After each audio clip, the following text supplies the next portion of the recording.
સુરતના ઉધનામાં ફાઇનાન્સની ઓફિસ બહાર ફાયરિંગ કરનાર આરોપીઓનું પોલીસે સરઘસ કાઢ્યું। સુરતમાં ફાઇનાન્સની ઓફિસ પર ફાયરિંગ કરનાર 6 પૈકીના 4 આરોપીની પોલીસે અટકાયત કરી લીધી છે।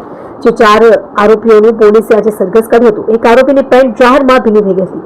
સુરત ડીસીબી અને ઉધના પોલીસે આરોપીઓની અટકાયત કરી સ્થાનિક વિસ્તારમાં આરોપીઓનું સરઘસ કાઢીને કાયદાનું ભાન કરાવ્યું। જેમાં ગુનાના આરોપીઓ મુખ્ય આરોપીઓ ગુરમુખ અને શુભમ ઉર્ફે માફિયા પોલીસ પકડથી દૂર દીપક પવાર નામના ફાઇનાન્સરની ઓફિસ પર ફાયરિંગ કર્યું હતું। એક ગોળી ઓફિસના કાચ પર લાગી હતી તેમજ બીજી ગોળી તોતિંગ વૃક્ષમાં ઘૂસી ગઈ હતી। ફાયરિંગ પાછળનું મુખ્ય કારણ રૂપિયાની લેતી દેતી હોવાની વાત ગુરુવારે મોડી સાંજે ફાયરિંગની ઘટના બની હતી। ઉધનામાં વેલકમ પાન સેન્ટરની નજીક નિવૃત્ત પોલીસ કર્મીના પુત્રની ફાઇનાન્સની ઓફિસની બહાર ગુરુવારે મોડી સાંજે ફાયરિંગની ઘટના બની હતી। બાઇક સવાર 2 હુમલાખોર 2 રાઉન્ડ ફાયરિંગ કરી ભાગી ગયા હતા। બંનેને શોધવા પોલીસ સીસીટીવીથી તપાસ શરૂ કરી છે। એક ખાલી બુલેટ મળતા પોલીસને 1 રાઉન્ડ ફાયરિંગ થયાનું લાગ્યું હતું।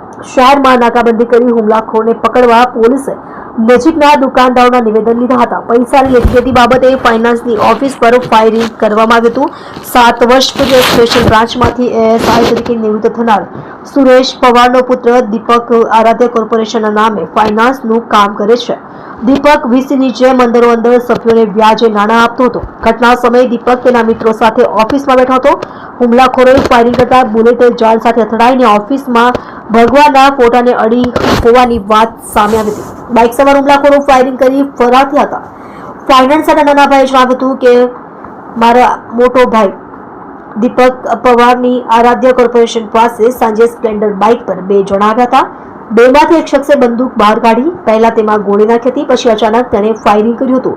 અમે બહાર નીકળ્યા પછી એક મહિલાએ અમને કહ્યું કે 2 જણા આવ્યા હતા અને બંદૂક કાઢીને સીધું ઝાડ પર ફાયરિંગ કર્યું હતું। પહેલા ગોળી ઝાડ પર વાગી, પછી ઝાડ પરથી વાગીને ઓફિસમાં આવી હતી। જોડાઈ રહો નવા સમાચાર જોવા આજ કી પુકાર ન્યૂઝ ચેનલ સાથે ડાયરેક્ટર ચિરાગ દરજી સાથે।